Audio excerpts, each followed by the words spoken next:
This is Skeptic Haven. Let's talk.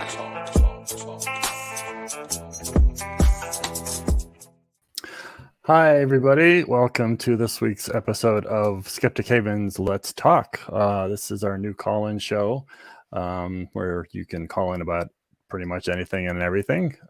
We do have a topic, and this week we're going to be talking about is supernatural real, but if that's not your thing, you can call in about something else too. Next to me this week, I've got Reggie Beloved. Hey, Reg, how you doing? Good. How are you guys? We're pretty good over here. You're from Haitian Freethinkers. I For am. those who haven't met you, tell us a little bit about that. Hello, everyone. My name is Reggie Beloved, and I started Haitian Freethinkers about 2 years after the 2010 earthquake that struck the island nation of Haiti, which is where I was born. And Haitian Freethinkers is basically my way to kind of put something out there for secular Haitians like myself. I'm an atheist. I became an atheist in August of 2009.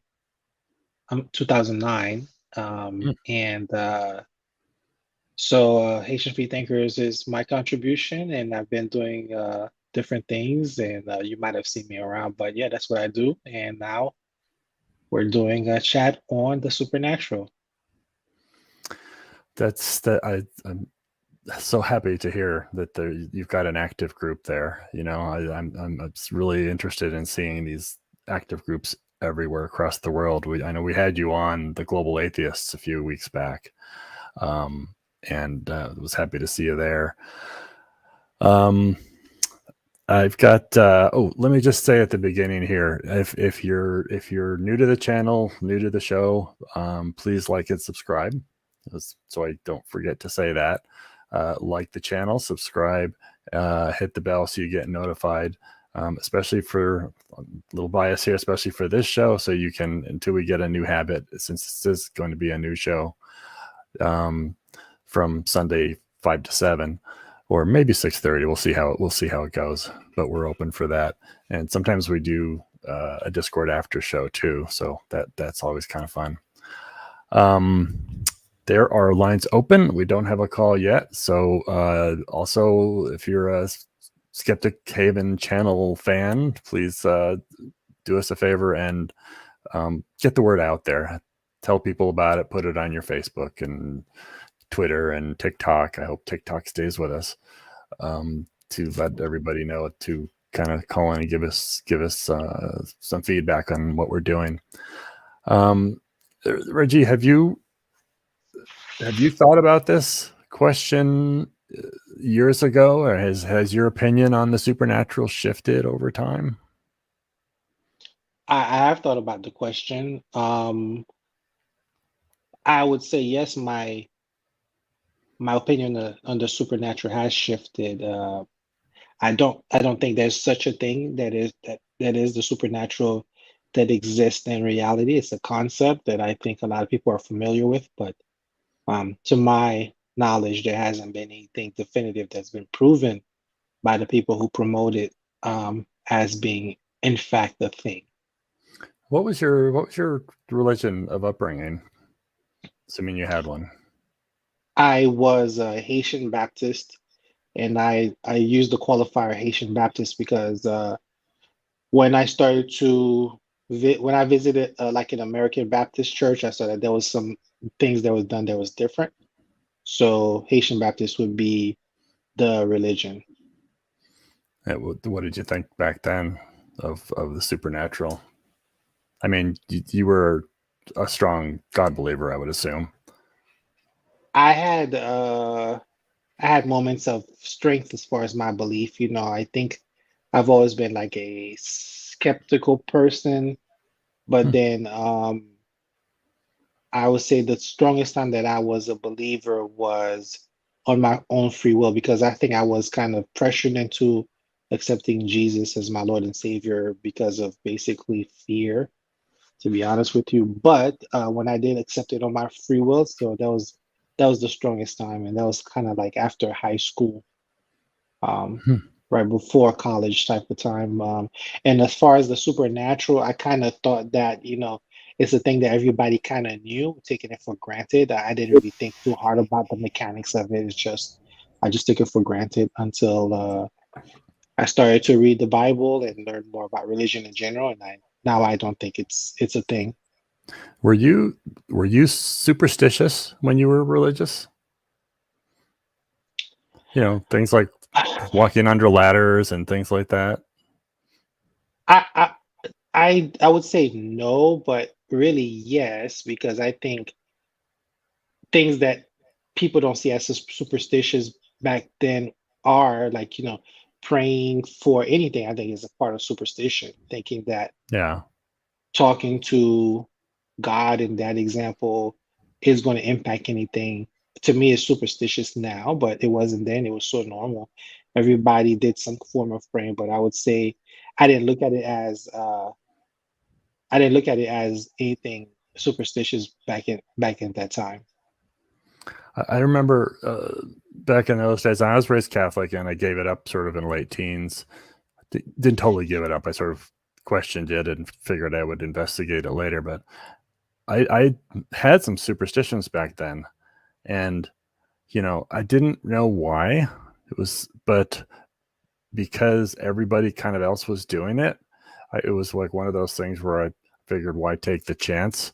So the whole thing about walking under ladders and what was another one? Don't open an umbrella inside, which is just one of the strangest ones. So it's like I would avoid it if I can. I didn't like completely say I'll never do this stuff, but it's like why not? Why not avoid it? So breaking mirrors was another one. So it was interesting though, because when the religion went away, all of that completely just disappeared. And that was a total surprise to me. I didn't expect that to happen. I never really thought about putting the two together, but as soon as the God belief went away, so did all of that stuff, And I remember thinking that it was just sort of like a relief, because there was all these things that I was like pseudo worried about that made no sense, and I didn't have to worry about them anymore. So I think that's pretty accurate. I do remember having at least the knowledge of those things, the umbrella inside, uh, under the ladder, the mirror. I remember all those things. It never made sense to me. Like, what's the connection between what they're saying is going to happen and the action? But like you said, I yeah, just kind of like, okay, well, let me try to avoid that. But it's kind of pervasive throughout our culture because I think still some buildings, for example, skip the number 13 when it comes to their yeah, flooring convention. yeah, yeah. So that's something that comes to mind. And when you understand why, you're like, okay, you see how pervasive this kind of stuff is. And so that's just one example I can think of. When you talk about the umbrella, I think of the New Orleans Saints. I don't know if you're a big Mm-mm. NFL person, but so the Moderately. Saints are a football team, and in New Orleans, and they embrace the culture of New Orleans, and that includes the owner and some fans, dancing with an umbrella inside the Superdome. Yeah, as far as their luck tradition, I don't know, Yeah. but yeah. It's interesting that the most superstitious people, or some of the most superstitious people, are sports people. There's a lot of studies on baseball in particular, and I love that concept because when you're hitting a ball, right? If you're good at it, you have like a 250 ERA, right? Or batting average, and if you're great at it, it's 300, right? If you can top 300, you're doing fabulous. So, but that means you're failing 7 times. So, in the situations where it's like a reinforcement thing where the reinforcement is not routine, those types of situations is when people develop more superstitious practices. And I found that fascinating. And there was counter examples of sports. I can't think of it offhand, but where maybe basketball, because most of the time or half the time you shoot, or 7 out of 10 or whatever the thing is, your free throws or something. You don't get as much superstition around that practice because you actually get it more often than not. So I found that interesting. Yeah, so different people, different sports develop different superstitions based on something that happened that they feel will help out their team. And some people carry it, And when you're passionate about the sport, the practice, you might find yourself, like you said, just doing it just in case because you really want the result that you want. So Yeah. I definitely understand. Yeah. And then the last thing I'll say on this, and we'll move on to something else, but is that the black cats, maybe that's more understandable, but the ladders, walking under the ladders and opening the umbrellas, those two in particular make no sense to me. It's like, how the hell did these ever come to be? It's like, why are those particular elements potentially problematic? I mean, I can kind of see the mirrored one. Okay. Your reflection lives in the mirror, some sort of strange belief that goes back 5,000 years or whatever. But how those others got started? No clue. I I think something happened with every superstition, and then the person, because we are pattern-seeking animals, we associate an action with, in this case, the mirror, and then we say, you know what, just in case, let's not break the mirror because I broke the mirror, for example, and then these bad things Yeah. happen. And probably the same thing with the mirror, with the cat, or the ladder. Something happened, and we associated it with something else, or maybe somebody was playing a joke, and then it just kind of stuck. So. It reminds me of some of these legal things, disclaimers that you see on products. There's like a bolt set from Home Depot, and some sort of legal warning that says like "do not swallow." And it tells you, at some point somebody did that, so they have to try to prevent the liability. So okay, wait a minute. Someone's putting up 2 questions. Go back to the one before. That was Cat, I think. Yeah, that was Cat. Okay, Cat. The mirror, because they were so expensive. Yeah, that's true. And then Bree says mirrors were very expensive once they started being made with glass rather than polished metal. Also true. So breaking a mirror was bad luck, a very expensive item to replace. So that definitely would mean it's a bad thing. A couple months ago, we went to the Cornyn Museum and we saw how glass windows used to be made. They used to have to spin them before they could like lay them out and make them flat. So the window glass especially was really tough to make. So people, we still have open phone lines. So please call in if you've interacted with me on Facebook, or if you have any questions about really anything at all. We've got 5 Skeptic Haven shows now, and we cover a lot of different subjects. So really anything that you can see on any of those shows. I'm going to jump to, we have some stored questions that come from the internet. And actually, I'm going to grab one, Reggie, that is not related to supernatural, so we don't totally burn that subject. I know we've got a lot more to do on it because really haven't answered the question per se. So let's pick another one just to sort of mix things up.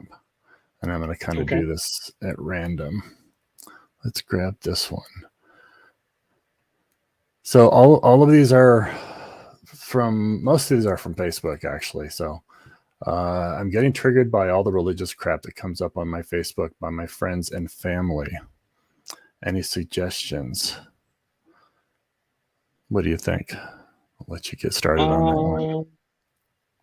Well, you kind of know your social ecosystem, if they are religious, it's not really a surprise. Before you friended them and you started to interact with them, you kind of get an idea. Yeah. And then after a while, things kind of shift depending on the population that you befriended. So it's kind of like having certain amount types of friends, and then like in my case, you'll see a lot of atheist friends on my friend list, and that matches the ecosystem or the algorithm. So I Mhm. would say that I know that my friends are religious, so it's not really a surprise, if you will. So if it gets super bad, you can talk to them privately. Um, Create maybe a separate profile that you are more active on, that kind of reflect your values. So that would be my Yeah. thing, but it's to be expected if you know that your friends and your family are religious. So Yeah. I would say that your life is your life, and you have come to a decision about how you're going to live your life, just like they have about theirs, but they don't really have the right to be cruel to you. And again, this goes both ways. So, you know, on Facebook or any social media for that matter, honestly, for a little bit of mental protection, if you will, it's not a bad thing to block some people. you know, there's a little easier said when there's people you don't know. I mean, I, I will restrict my feed, if you will, to get rid of some of the trollish type comments. It is tough with family. Um, there is a little bit of logic that goes the other way. I do, for example, I do block some family members because I want to be able to speak more freely online without having every little worry about what are they going to think and what are they going to think. So that's an issue. You do kind of have to find out a way to make a decision for your own mental benefit, and not let them essentially determine what's going to happen in your life. Because remember, if you are experiencing some sort of religious trauma, them doing this to you, even if they're well intentioned, is continuing that trauma. So you're aware of that now, if only because of interacting in groups like this and learning things like this. You do not have to allow that to continue.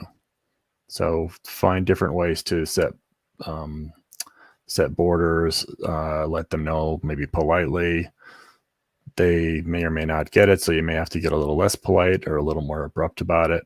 But yeah, don't let people just continue.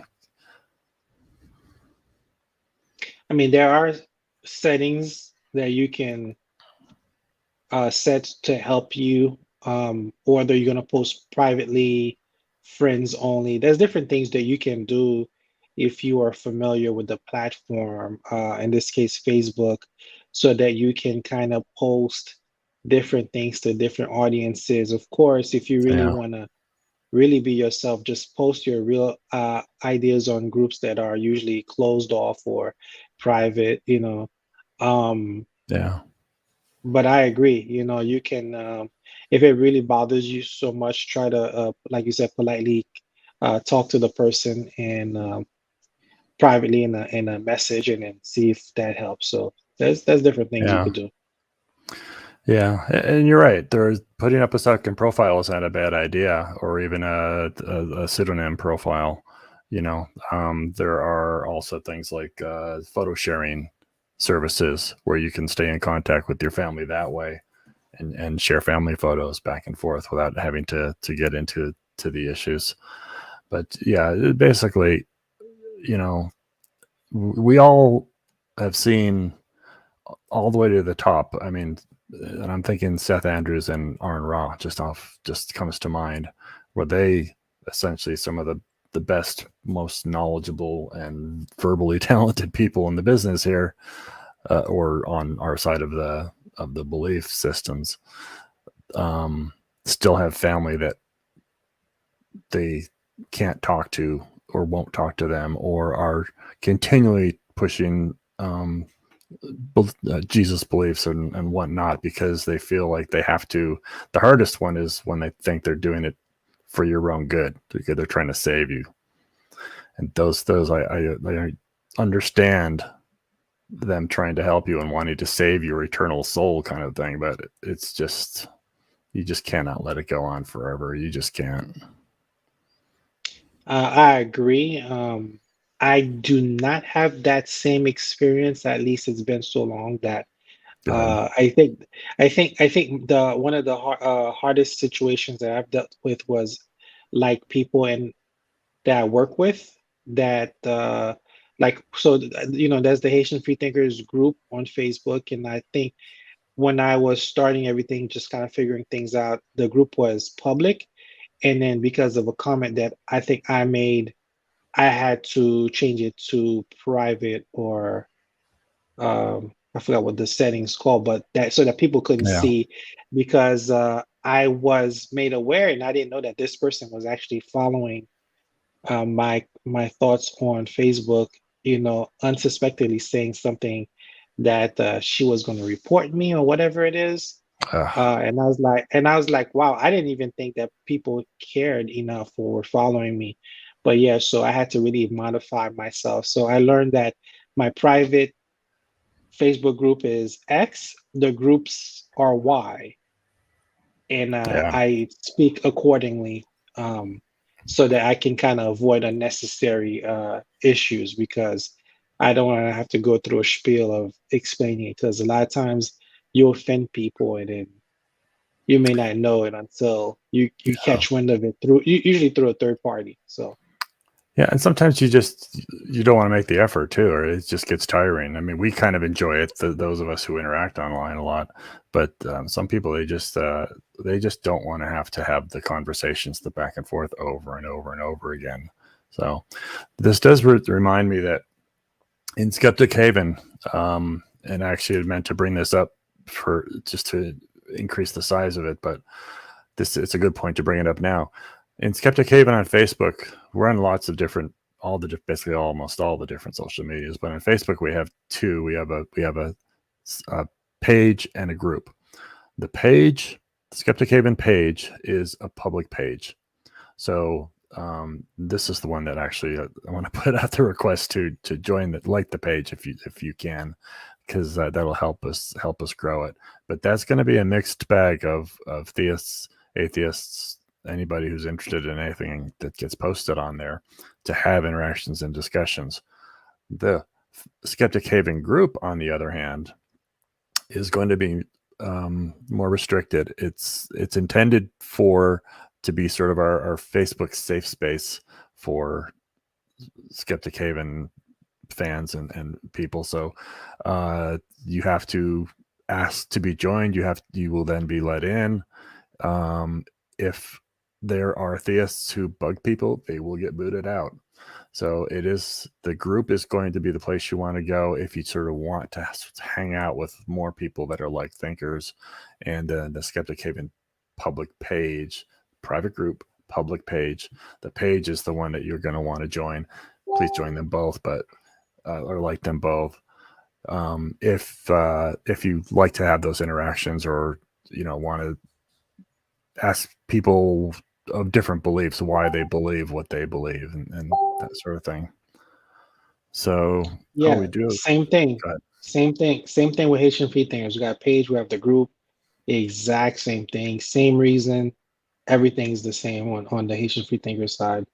And that kind of helps manage and keep it separated. And just like you said, sometimes you just don't want to have to go through it. So same Yeah. thing. So group and page, same thing. Public Group, page yep. Group and page, and public private group. and private. Okay. Good. We have a call coming in, and I'm gonna let Bree. Well, we'll say hi to Bree later because she's talking right now. She's talking to the caller, and we'll get that. Let me grab another question here, and I'll cut us off as soon as the caller gets ready here. This is that one's too tough. Let's grab this one real quick. This one, I think we can do it fairly quickly. I have a horrible fear of going to hell. Will that ever disappear? Wow. You want me to touch on Yeah, that? you can start, and then I'll give you my Well, feedback. so I think it varies on the person. So the direct answer, could be yes, maybe, hopefully yes, because like you talked about superstition, how you had that lingering impact, even though you started to Yeah. question your faith. So for me, hell was one of the quickest concepts that I was able to work my way out of logically, because even when I was a believer, I couldn't fathom the notion that there could be a good God and a hell. Those things don't cannot exist logically based on what I was told of God. God cannot be good and send people to hell. That makes no sense. Even with the notion that, Jesus died to save us. So if Jesus died to save us, then who exactly is going to go to hell? That made no sense to me. So I gave that up rather easily. But for some people, they still have uh, that lingering effect. And I think, if the person's able to step back and understand that this is part of the social programming that really gets into your emotional um, aspects, then they should hopefully take it easy on themselves and understand that for other people, it takes a while to give it up. So, yeah. Yeah. I mean, the people that I've spoken to, lots of people, it's the hell's the tough one, the fear of hell. I'm gonna wrap this up because we have a call. We'll get back to this. It's the one that lingers the most. I'm gonna bring in Mary from Colorado. Let's see if we can get her in there. Hello, Mary. Are you there? Yep, I'm here. Hi. Hello. How you doing? So they've written down here. Have you ever? Go ahead. Go ahead. Oh, I was going to say they've written down here. Have you ever met people that talk about vibrations, ghosts, and other stuff like that, but aren't religious? Yes. It's that kind of fascinates me because I have and I've also run into conspiracy theorists, which is another thing that I sort of think that correlates with religious belief, but to see it coming out of an atheist or a non-believer, it just seems really odd to me.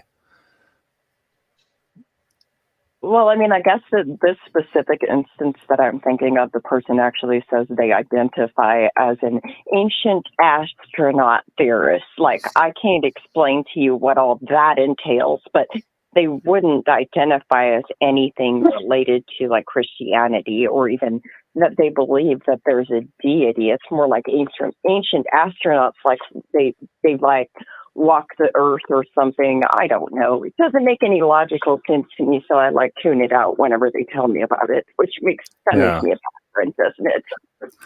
You know, there's something called I call it believance, which is a propensity to believe based on intuition.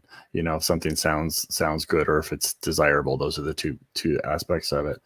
And I remember reading a study once about religion in England, and the Christianity or God belief had dropped down to like 10% or something like that, but belief in astrology went up to about 25-30%. And I found that number rather fascinating and aligning with the idea that about 30% of the population is more likely to believe odd stuff. I mean, and I think it tends to come as sort of a grouping, you know, homeopathy and things like this. So, you know, if you're that type of person and you lose the religion for whatever reason, you're not necessarily, there's really no reason why you would lose the believance, the propensity to believe, because that's kind of a personality thing. So you end up replacing one with the other. So I've seen some of that. What do you think, Reggie? Have you ever met people that have believe in ghosts still? I've met in people that believe they commune with ghosts. They commune with ghosts. So have you ever challenged them on this? And asked them why? Oh, they have like this thing they call a spirit box that they put in a room, and they record it, and they talk about how like the spirit box like talks to them, and you know, it's crazy. It's absolutely crazy. Have you ever challenged them with it? Nope. You should sometime. I mean, it doesn't have to be like a strong debate challenge, but because you don't want to trigger people sometimes, but just in a friendly way. I'm always curious as to why people believe something that seems to not make sense logically. So it's like I like to try to find out the root cause, where the root of that belief comes from. So that would be interesting to know.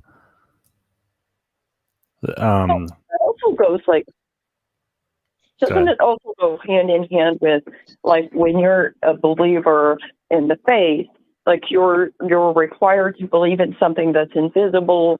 You're required to like have this faith in the invisible, in the thing that you can't prove, because that's what the definition of faith is. And if you consider that to be the definition of faith, and you talk about that from the propensity to believe certain things, right? Like how you described earlier, then when you get into other kinds of maybe more questionable beliefs, but they require you to have that same ability to have blind faith in a way. Yeah. Could that be it? I don't know. I mean, I still don't see how it makes sense, but yet they do. You're going to have to find somebody, one of these friends, and have them call us so we can ask them. So they're at work right now, so I can't. Reggie, how is it in Haiti for beliefs and things, and ghosts and things? It's all pervasive. That's the Really? norm. Yeah, you don't really normally find someone who's more critical thinking in their nature, and kind of organizes their day like that. So it's all pervasive. It's part of the language, how people their outview normally. So Yeah. it shows up in one way or another. So it's super pervasive. For example, like if somebody passes away mysteriously, you would hear people say that, like in Creole, they'll say like yo mangeli, which means they ate him. Um, it it sounds strange to translate in English, but basically you might attribute the person's mysterious death to them having some sort of enemy, known or unknown, who did something in order to cause the person's death. So they might say that. Oh. But at the same time, I think it's not very normal for an autopsy to be performed to kind of find out potentially what the real cause of death. So the Yeah. person might have been ill. So, but if you don't know, you can just put it in that big innocuous bucket of, maybe they did something, maybe they offended somebody, and then they just got dealt with. So that's just one example I can think of. Or like also when we say we'll do anything tomorrow, you might hear them say like si Dieu veut, which means if God wills it. So that's again part of Yeah. common parlance. Just like if I sneeze and you say bless you, it's that kind of thing. It's all pervasive, and we don't even think about the impact of the language, if you will. Mary, do you like ghost hunting shows? Do you watch those? No. I think they're all kind of like too predictable. Yeah. But Predictable, I mean, maybe that's just me. Like they're gonna find something, or because they never find something. Like everything that they find can be explained away by logic usually. Yeah. Yeah. And also it's really, really, really, I don't know. It's just not my thing. I don't find Yeah. it intriguing at all. Yeah, it's interesting. I know people in both camps. So vibrations, you're right. That is another one where people really, they'll hold on to this sort of chakra type stuff. I don't get it either. I don't get it. I mean, I was talking to a guy yesterday. We did an Ask an Atheist booth in Riverside here yesterday, and a guy was, my gosh, he wouldn't stop talking, which was one problem, because he was bringing up stuff like this. The chakras was one at one point, and then I would respond to it, or try to respond to it, to sort of point out what was, maybe ask him questions about it, or point out something that maybe didn't quite make sense or wasn't a justified belief. And he just like kept going, and he would just like go on to the next one and go on to the next one. And it was really odd. Some people are hard to talk to. You just, they don't listen to what you say. They just talk at you, and that's not communication. Well, anything else you want to? When you talk about the vibrations, like, have you heard like this idea that humans can get to like a fifth level dimension vibration or something like that? Have you heard this idea? I mean, vaguely. I mean, Scientology does something like that, ish. But I mean, I've heard people bring stuff like that up. What do you? I mean, to me, it kind of feels like this. I don't know. It doesn't make any logical sense to me, and so I would like to know more about it. But I find it very difficult to follow the train of thought when somebody tries to explain it to me. Yeah. If that makes any sense, because it doesn't seem logical to me. Well, I mean, they have this idea that the vibrations in this case is a thing that might be, however they got to that idea. Somebody brought it up, so they read a book, they saw something, whatever. So it's fine to have those ideas, right? There's no one who restricts your thoughts. So what do you do next? You go and investigate, and you read up on it, and you're going to read, you're probably going to be able to find fairly easily books on people who believed in it. And, but if you're really curious to find out if it's true or not, you want to look at both sides of it. So, you look, is there debunking on this subject? If you're gonna go on the internet, if you're going to try to evaluate somebody, if someone gives you a recommendation for like a mechanic or something like that, you're not going to go to one person and just take their word for what they say, right? You go look at the reviews, and you look at the best and the worst, and maybe you throw out the best and the worst, and you look at sort of the collective, So I have no problem with people having an interest in it and going to look at it. But when they pretty much buy it on concept alone, that's when I have the issue. Yeah, that kind of causes a general problem for me when there's no like reference. But I think that's kind of where I am, is like the only thing that I've seen is like the information that the person gave to me that was absolutely like for it. Mm-hmm. And I haven't seen a lot of critique of that. Well, and I haven't seen a lot of critique of some of the new age movements that come along. For example, and this is going off into a whole other direction. I don't know. I don't have to talk about this, but I haven't seen a lot of examples of people talking about, for example, in the New Age movement, there's this idea that Reiki can heal trauma. Like you should use Reiki and hypnotherapy. Those two things can heal your trauma. And while I do believe that maybe some people may experience beneficial effects from it, I don't think it's quite right to tout it. Like I haven't seen any empirical evidence that leads me to believe that it's even beginning to be an approved form. An approved form of trauma treatment, if that makes sense. Yeah. Have you heard of it?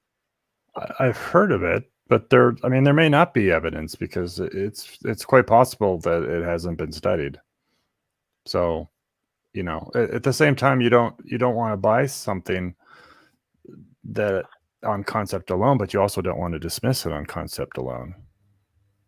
So, and that's investigate the it. part where I'm caught in the middle. I feel caught in the middle. You don't have to feel caught. I mean, if it interests you, follow up on it. Follow it up as a genuine interest. Look into it. I mean, like, I would just like to see like empirical evidence. That's what I would like to see. Something that examines it. Yeah. Like, I would like to see that. That's what I would like to see. And I'd like to see actual research. Yeah. And if you don't see that, then basically you should be withholding your opinion on it. You can't dismiss it either because you don't have falsification, right? So, Reggie, what you got anything to throw in here? As I'm listening, I'm just thinking about methodology of approaching any given claim, and just how we approach it. And each person comes with their own way of accepting claims, evaluating claims, and they make a decision if they have the energy to even kind of go through it, So for me, like, as you use some of these terms, they're familiar to me. It's second nature now. I just take it for granted. But there was a time in my life when I would entertain it and just think, well, maybe there's something to that. I would fall into the social pressure where, like, I respect Phil. Like, if he thinks there's something to it, there might be. Maybe it's me, So I think it varies per person. I think that's why we champion skeptical thought and learning the processes of how to evaluate any given claims, whether it's supernatural or something mundane. And so that's what comes to mind as I'm listening. So, Mary, I want to just encourage you to not feel bad or caught. Feel happy because this is it's an exciting thing. It's a new experience. It's a new thing. If it does, but just don't believe it completely until you have a reason to believe it. It's a new thing to investigate. So that's kind of interesting. That's cool. Yeah, this is true. All right. Okay.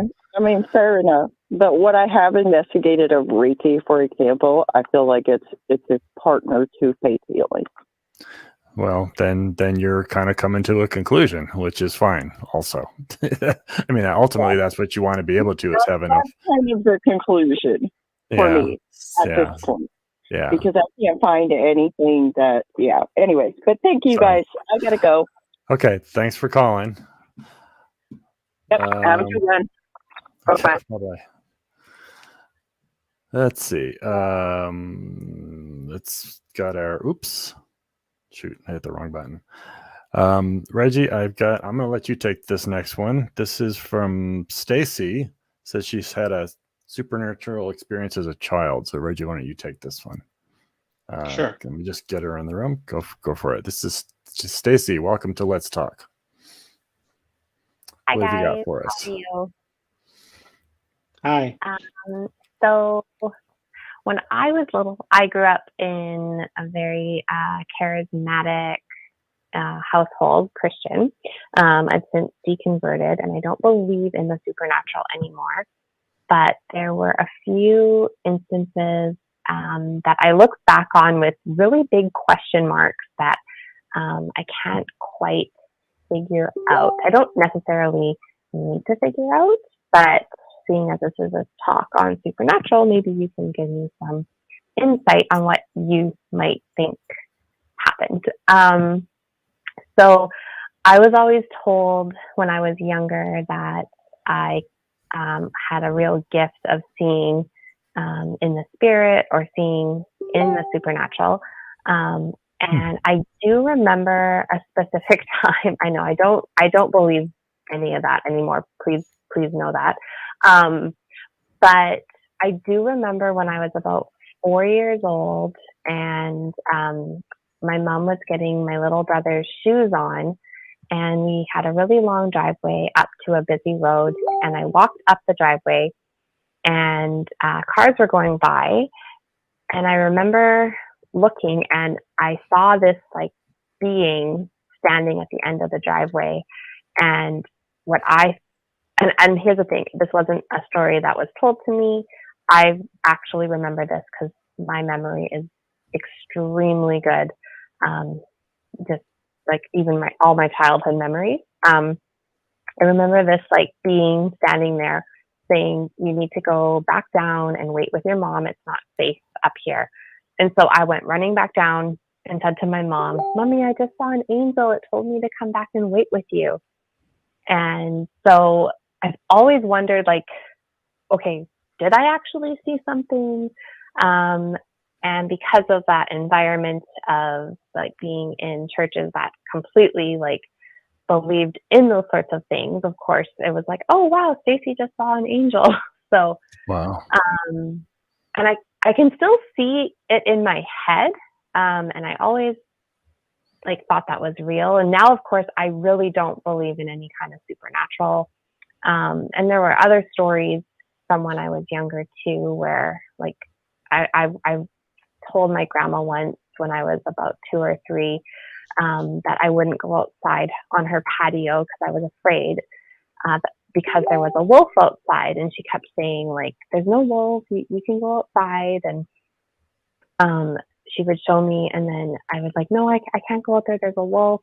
And then one of her like her prayer partners, and I'm saying that with like air quotes, called her and said, I was praying for you, and the Lord showed me, and please know that I don't believe any of this, like,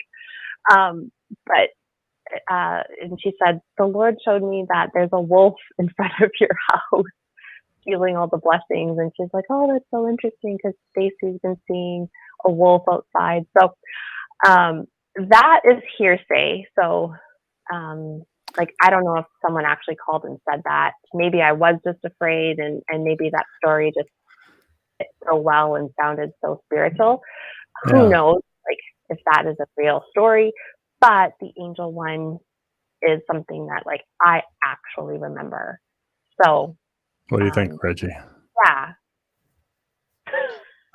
Thank you for sharing, first of all, and because some of the things that we experience sometimes we could be a lot timid of sharing it because we don't want to feel like, we are, I guess, crazy or whatever. But so thank you, first of all. I think that whatever things that happen, Lots of whatever people things get that, stuff like this.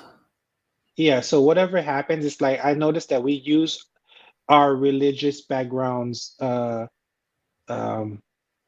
vocabulary to describe it. So angel, right? In our culture, we automatically kind of know what an angel is and the Lord, and that's just how we describe any given phenomena, I think, that happens to us. Whereas if we grew up in a different time, in a different environment, we'll use their language to kind of describe some phenomena that happened to us that will be familiar to describe, the situation that happened. So I think that's all good. I think on the skeptical side, once we know about how memory works, we kind of maybe somebody will provide tools for us to be like, okay, you know what, maybe that's what I experienced. For example, deja vu, which is something I think a lot of people experience. How we explain the concept of deja vu might be in a religious sense, but Phil and I, based on the person's description, might say like, oh, that's just deja vu. What the science behind deja vu is, I cannot articulate, but it's an experience that a lot of humans have experienced throughout time, and it's how we expressed it that might make it seem like it's supernatural or not. So I'll share a little bit of story from my end. So I've seen a woman who I thought very highly of. She started to speak in tongues when I was invited to go to like a prayer meeting in her home many, many years ago. So I was not an atheist then, but I was, still skeptical, I guess. And I remember that impression that it made on me. I'm like, why would she do that there was no coaxing, there was no, it's just she start to do the speaking in tongues thing. And that kind of made me think like, well, maybe there is something to this thing. But then I learned about glossolalia, I think is the term, and Yeah. that somehow some people, you know, I've have studied it, and they can tell you how you can go into that state, you know. So um I say all that to say that your experiences are really cool, very um authentic based on what you remember. It's kind of like how we express it, how we explain it, that gives validity to the notion that this is in fact something supernatural or not. And oftentimes we use the language of our environments, I guess, religious background to say that, for example, that might have been an angel or whatever the case might be. If you become more scientific in your approach to seeing the world, you might be like, well, maybe other people have experienced something similar. And then you might attach a term like glossolalia to explain, like, okay, that may have been something that happened to me when I was 4 years old. And then it's not so much of a mystery anymore.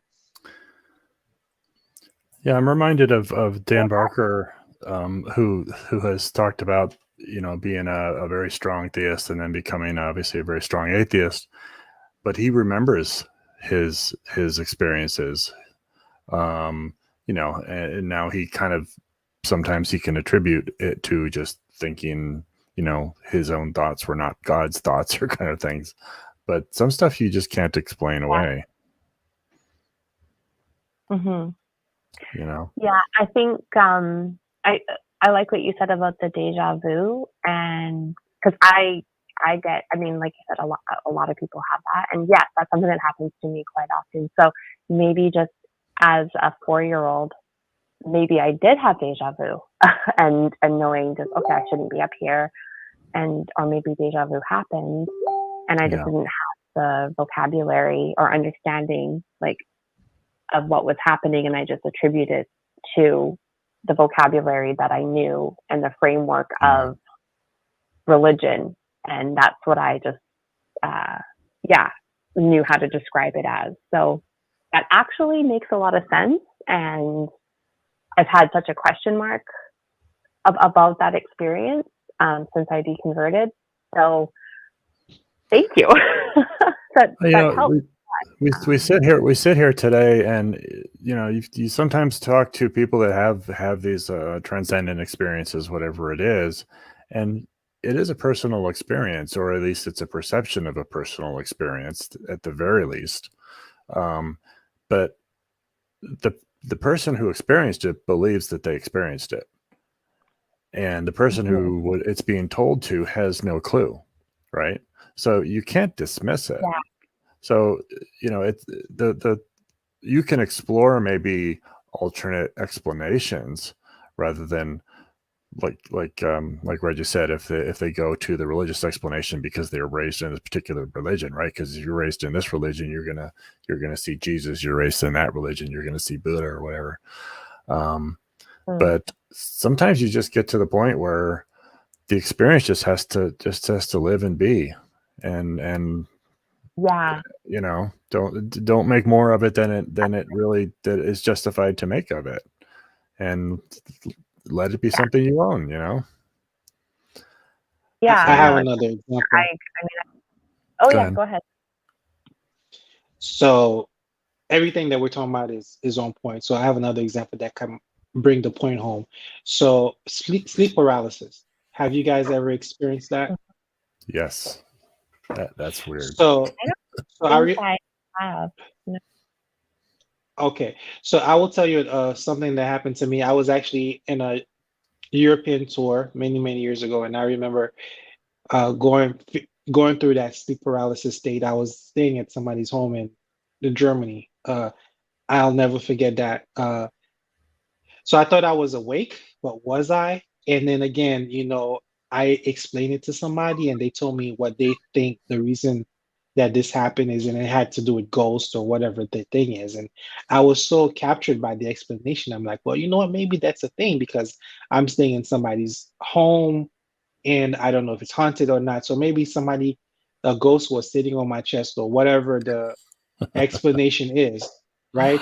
So as I express what happened to me to a person, and then they give me an explanation, I might cling to that as a possibility until I learn that sleep paralysis is quite common. There's a Yeah. term for it.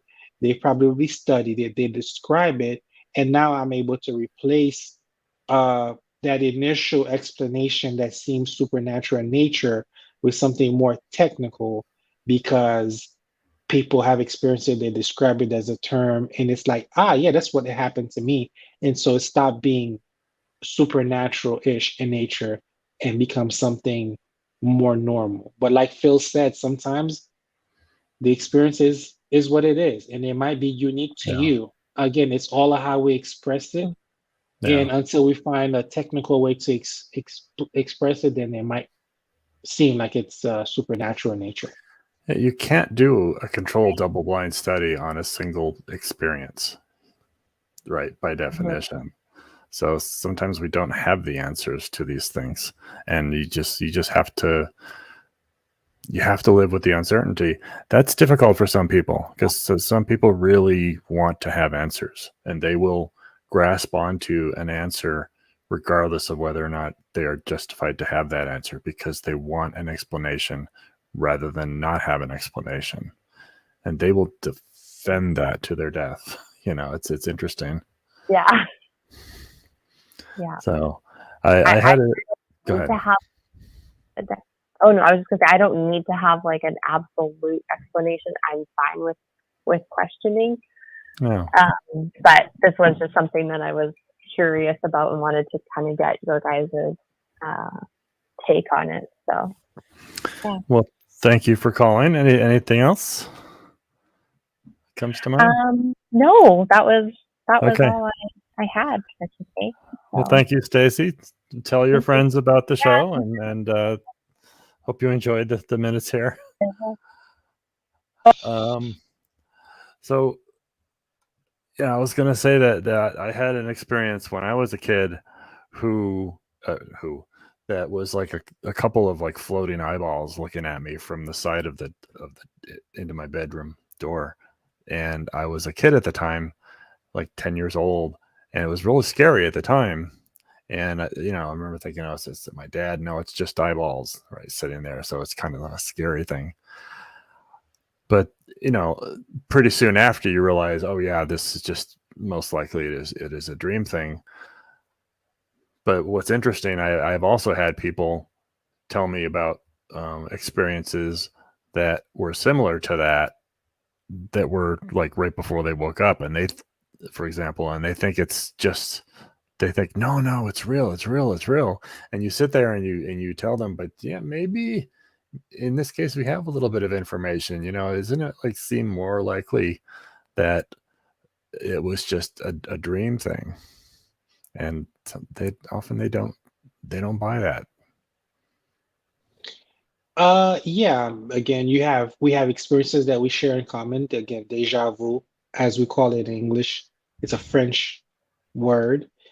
Common, but how you explain it is really the key. And so if the person is passionate that it is a supernatural thing and that's all they're willing to entertain as far as a possible I guess explanation, then it is what it is. Their minds are made up. I learned through my I guess atheist journey about certain terms like confirmation bias. Once I learned that, it really helped adjust the way that I approach things to see, am I being influenced by this information? How do I falsify? You use certain terms during the conversation that I get, but maybe somebody else has never run into, double blind. What does that mean to the common believer? Yeah. So we take a lot of things, I think, for granted that people really don't fully understand how that works and how it shapes how we approach any given claim. So there you go. Yeah. Well, actually, thank you for that, because I'll explain the double blind thing, because I do like it when people slow down a bit and don't assume everybody knows names. I don't like philosophy nomenclature, for example, because it's hard to get that stuff in my head, and I do like it when people explain those things. So a double blind controlled study. I mean, I'm a pharmacist by trade, so I know a lot about that, but if you're trying to figure out if this drug is working or not working, right? You've got the drug, and then you've got the placebo. So the placebo would be the controlled study. So in a behavioral study, you've got the behavior that you're testing, and then the control, which would be like just sitting in a room talking to somebody, which has all the other features except for the one that you're in addition to the one you're testing, because you want to make sure you're trying to decipher, does the effect, whatever effect comes out of it, come from this particular influence. So that's essentially not telling the person you're testing which scenario. They don't know which group they're in. They don't know if they're getting the real drug or the placebo. So that's the single blindness. The double blind comes from the idea that the person giving the medication in this scene, if they know that this particular pill is real and this particular one isn't, their behavior might somehow tip it off, so in subtle ways. So what you do is you don't let the people that are carrying the test know which is which. You have somebody else package the thing the same way, and they're both the same color and stuff, and they have little codes on them so they can be deciphered afterwards. So double blind means the person who's study doesn't know who's running the study, who's doing the study, and the people who's being studied, neither of them know. So that tries to get rid of the bias. So let's And get there's nothing like okay. that in a religion. Yeah, and there's also a certain amount of statistics that you need, right? You need statistical Data points. You need, but you need enough data points. Statistical significance, and I don't know statistics well enough to remember the terms, but so you need a bunch of data points. So like if you have a study with, well, Sample size. An anecdote is a sample size of one, right? Somebody tells you a story, this thing happened to me. That's one data point. You know, if 3 people tell you this, okay, it's better. It's not great. In psychology, you get a lot of small sample sizes of like 20, 25. That's not particularly reliable either.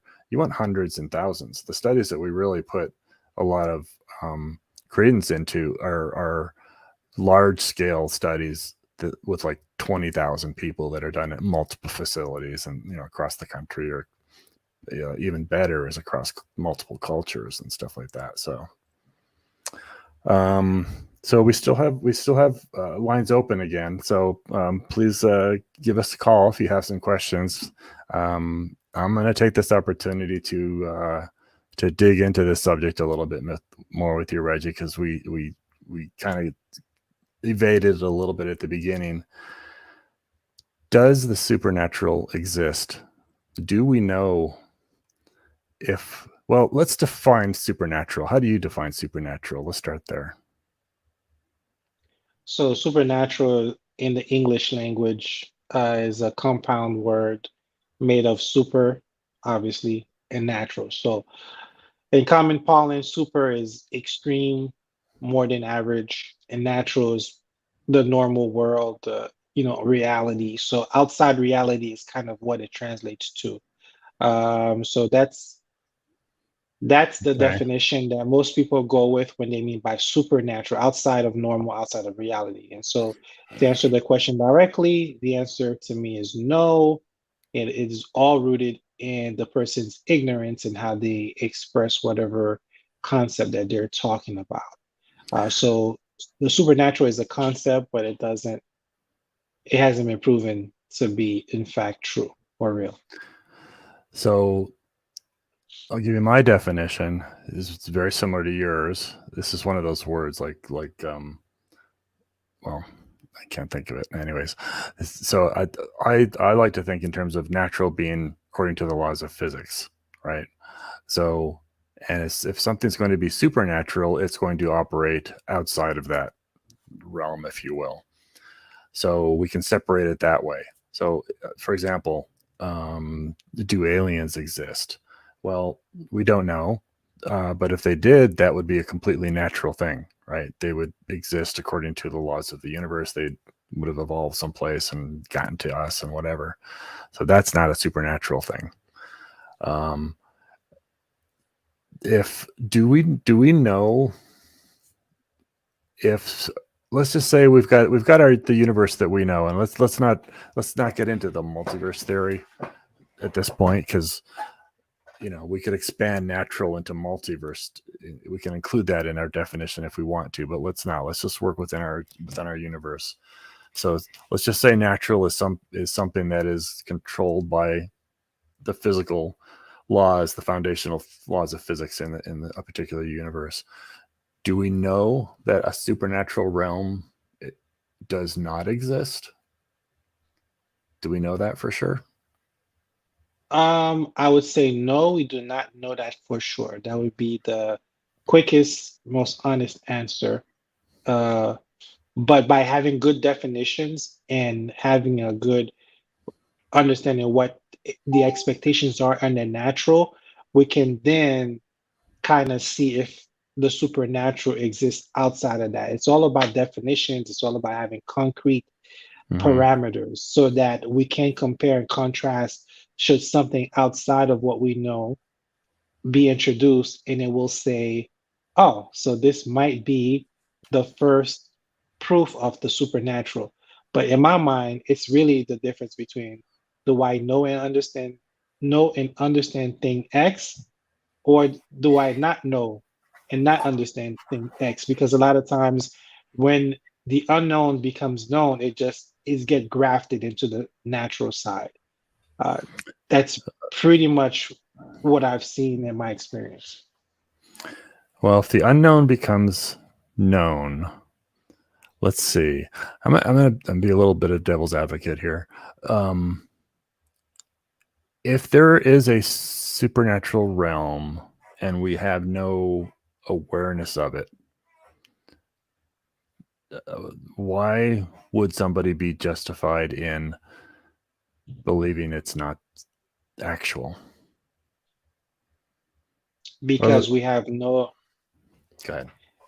because we have no evidence of it. It lives in the conceptual side of our brain until we make contact with it and exhaust all means of explaining it through natural means. And now maybe we can say that this thing is of supernatural origin, whatever that definition might be. So that's how I would explain it. Is that our natural bias? I mean, because I'm thinking if there's a realm that we can't access, well, let me try to rephrase it this way. We have an explanation or we have a fact of something happening. There's a noise. Okay. When you take one of these ghost study kind of things, there's a noise. We don't know where it came from. Why isn't somebody justified to at least consider a supernatural cause just as likely as a natural cause? Because the supernatural itself is not something that is a known option that can be a possibility, right? So, and again, I go back to, instead of saying like, well, it's possible that the noise might come from a supernatural source, because we know that in the past that supernatural sources have been known to do X. It's not even an option in my book. We know that the effect is we heard a noise. Yeah. Now the question is, what is the source of the noise? And for me, and I know going back to you saying that humans are very keen and trying to figure out things, we rather an answer than the right answer sometimes. So I wouldn't be justified saying that this source of the noise is supernatural, because I mean, why? Why would I say that? What's the justification, if you will? There is one phrase that you had in there which catches my ear when you said that we have known supernatural experiences to have, or events to have occurred, and I think that's an explanation. That's a line that some believers would use to justify their own belief in something or their own belief in something supernatural. When in fact you have to catch them on that moment right there and say, but wait a second, we don't know. How do you know we know? Well, you know. How was that little assumption? What we actually know is that there were people who reported and believed such things. We actually don't have proof of them as supernatural events. We have unexplained occurrences, and they tend to jump past that. Go ahead. To me, again, it goes to the explanation of any given thing that the person doesn't understand. So I'll use some real life example. I was fortunate enough to meet the late great James Randi in South Florida many years ago. Wow. And he did some what we would consider magic, some illusions at the table next to me. And I was blown away.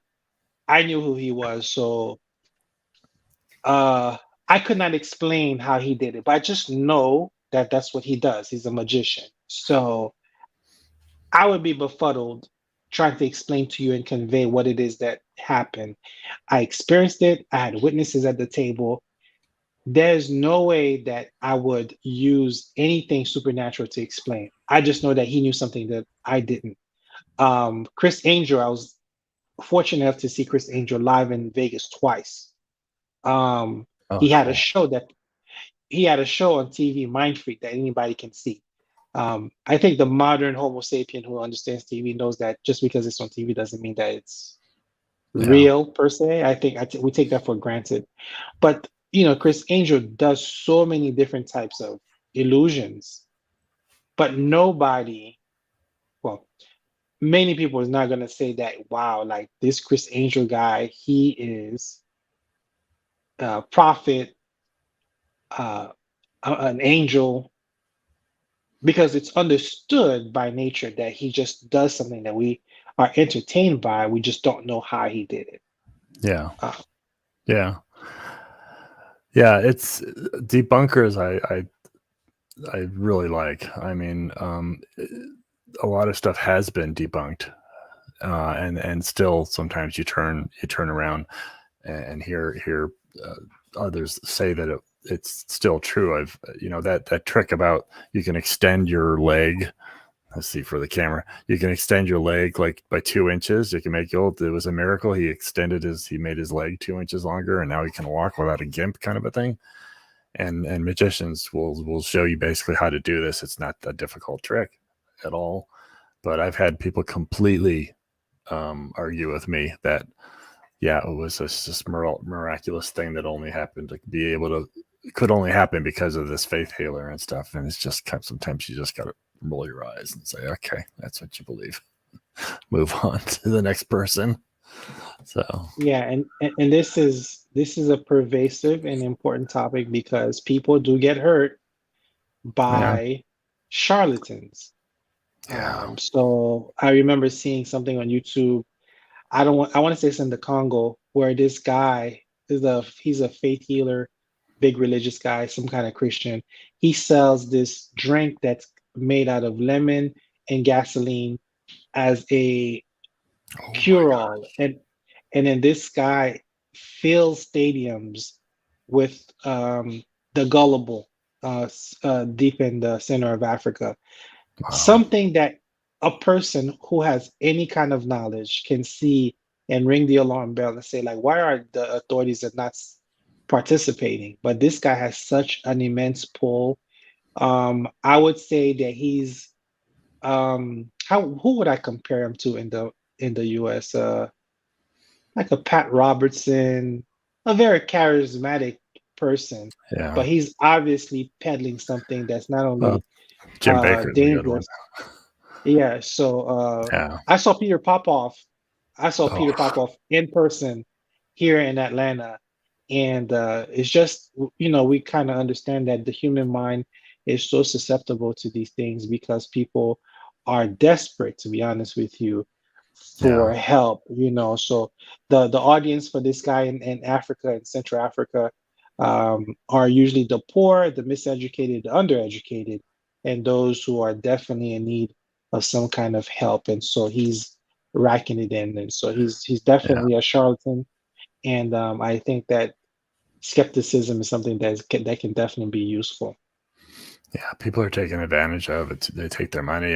Popoff, if nobody knows him, he was a faith healer, I believe, and his methods were exposed as fake. There was, I think, there was some legal.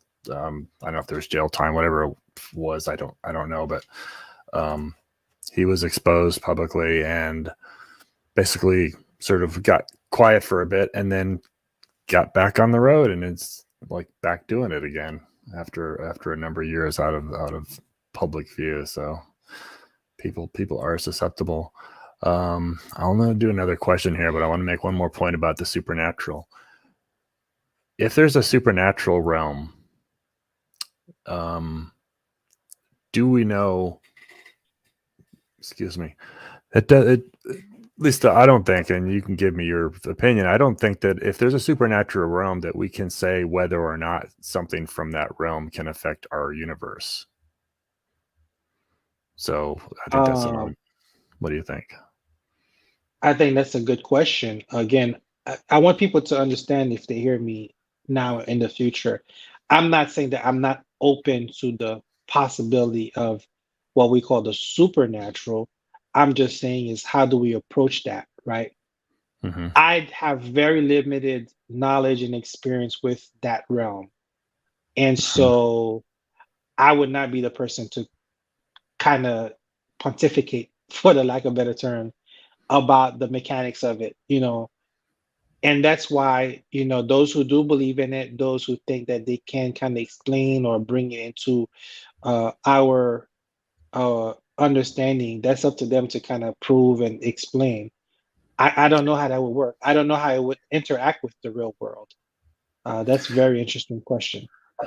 Well, I'm not going to let you get off the hook that easily, because I think that you, just like anybody, because you don't have to be an expert in everything to at least approach the question.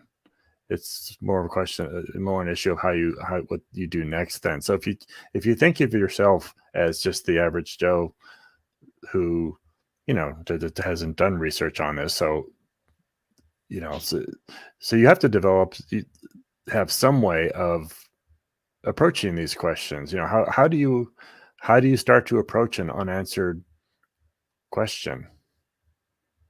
Just as an average person. Well, me, I think I would just leave it as an unanswered question.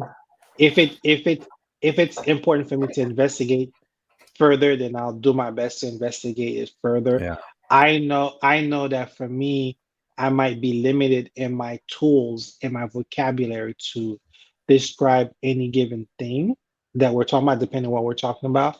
But Mhm. I know that that's where I'm at. And so I will hopefully be honest about it and be like, hey, this is what I heard. This is what's been proposed as a possible answer. And that's all I can do until I can go further, So it'd be more of a negative position, sort of like a not guilty until proven otherwise. You don't assume that there's a yes explanation until you have a reason to go to a particular yes explanation. You stick with the don't know. I would stick with the don't know.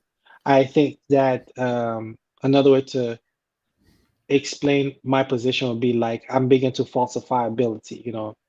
Can I falsify whatever given answer that I give? Even if it might make sense to me, what is it that I may not know? And that's just the way I approach things. Yeah. And so I'm willing to listen to the supernatural claims. Like we talked about Reiki earlier. Mm-hmm. Sometimes I'm familiar with the concept, sometimes I'm not. Yeah, I'll listen. I've learned to like try not to make fun of any given person's explanation or their viewpoint because I try to listen. But I mean that's all I can say on any given subject, especially if it's new to me. Yeah. Yeah.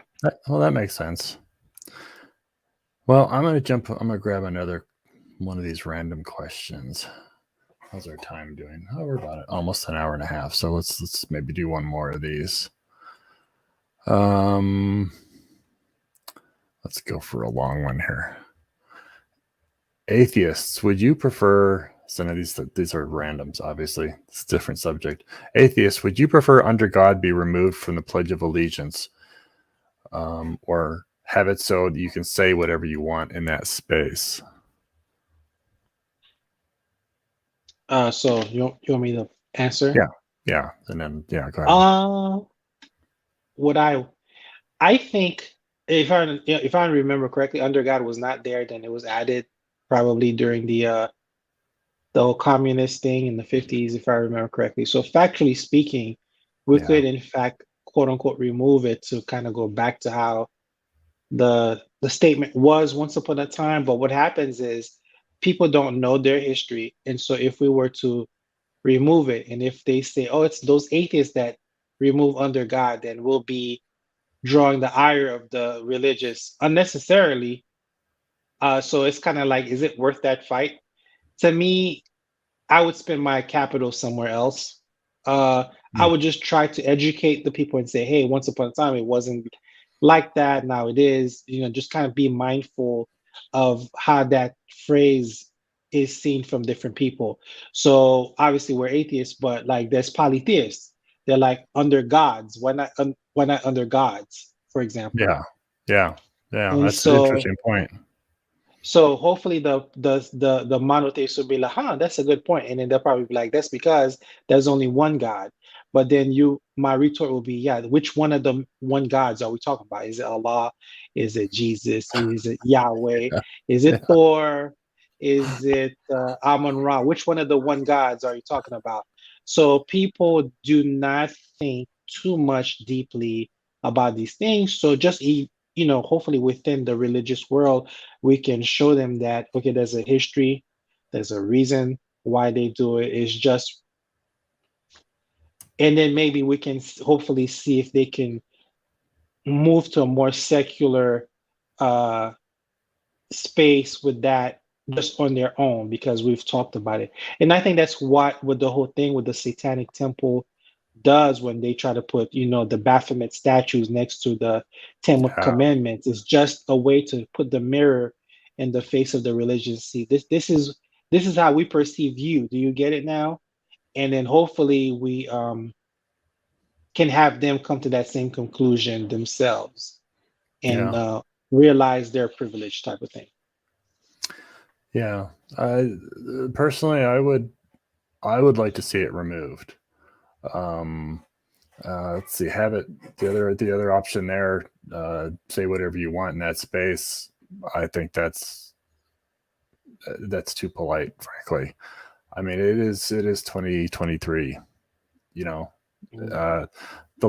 All of the logical philosophical arguments for God basically failed, and have been shown to do so for over 100 years now. I think we have enough evidence evidence and other explanations to be confident that there are no gods. Most people would disagree with that, of course, in this country. But what really bothers me, partially because of what you said, that it was really added in the 50s to the cash, to the money, to the coins, to the dollar printing, the paper money, and to the pledge. I think we give too much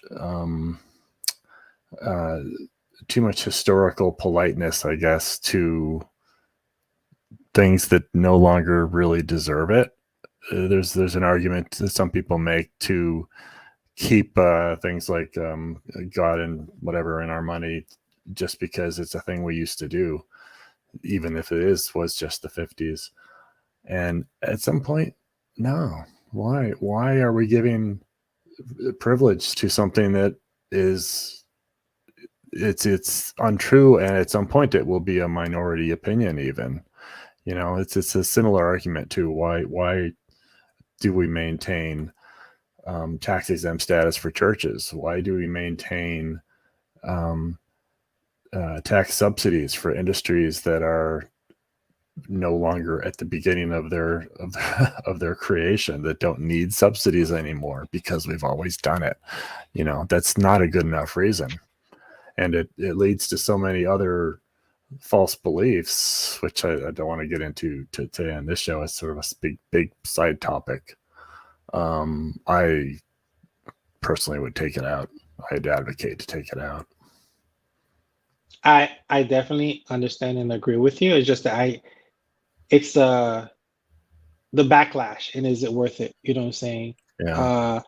We can be 100% correct, but the spin machine is going to go into overtime, and we are by default, atheists are seen as negative. And then you have, again, to be more specific, within the subset, the Satanic Temple in their approach and everything. I get it. I understand what they're trying to do, but I think that's very brave of them, because they've chosen to use an image, a name, a moniker that is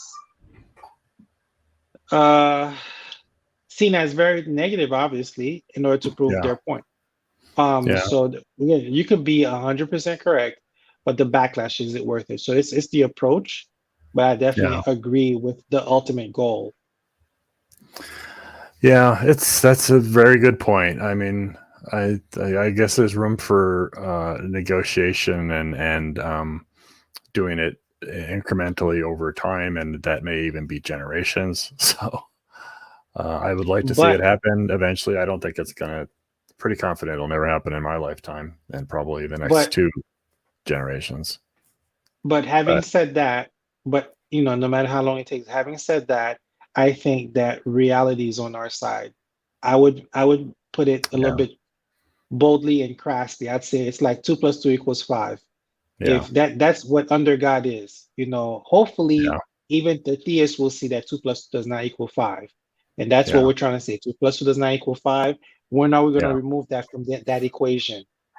That's basically it. Even though that equation's been there for a while, it doesn't make it right. So and talk about having patience. Reality is the ultimate thing that has patience. Reality will not change despite opinion. So hopefully it'll catch up with us at some future generation. Well, I think I'm going to wrap it up there. We're just over an hour and a half now. Thank you, Reggie, for coming with a little bit of a short notice. I really enjoyed having you here. I've been kind of wanting to meet you, and I hope we can do this again sometime. So thank you for what you're doing. Wes, you've got some. Go ahead. Sorry. I was just going to say thank you for inviting me. It was a pleasure. Thank you for everybody that's doing the work in the background. And like I told you, I really love this. And as long as you let me know in advance, I'll do my best to help out. So excellent. Let's see. Wes just put some things up. I got to go to the other screen here. So on Skeptic Haven, we've got, like I said before, we've got 5 shows a week. The next ones we've got scheduled Wednesday, 7:00 Central Time, was Moses a myth? And I think this is going to be a big topic, a popular topic. So this is on Secular Soapbox, and please check that one out. And then on Thursday on the Sunny Spot is Evolution Beats Creationism Every Time. Again, and always popular subject. Aaron Ra is wonderful. Even if you've heard him, we've all heard him many times before, and he's just so good. So please join us there on both of those days. And let me think. I wanted to make a shout out to our patrons. Let me go over to my private chat. please consider supporting Skeptic Haven on Patreon. This is a new show that this one's got a little overhead to it, so we'd like to have a little bit of coverage on this one, especially. If I was going to say, if you saw me having my little sip of water before, we've got like everybody else, we've got different reward levels. This mug you can get it at a $10 a month annual support level, and it goes all the way down to $3. So please consider supporting all the work we do. It's for a good cause. It's for educating the public and giving people like Reggie, like you, greater exposure. We are really encouraging of other content creators. So our current patrons: Eric Ozels, Tara S., Ryan, Deneen Murphy, Dan D., Michael Wiseman, Kathy Cotton, Cindy Plaza, Cindy Shell, Aaron Coalson, and myself. So thank you everybody for tuning in, and thank you, Reggie, for being here. And check us out next Sunday, 5 p.m. Pacific time on Let's Talk. This is Skeptic Haven. Let's talk.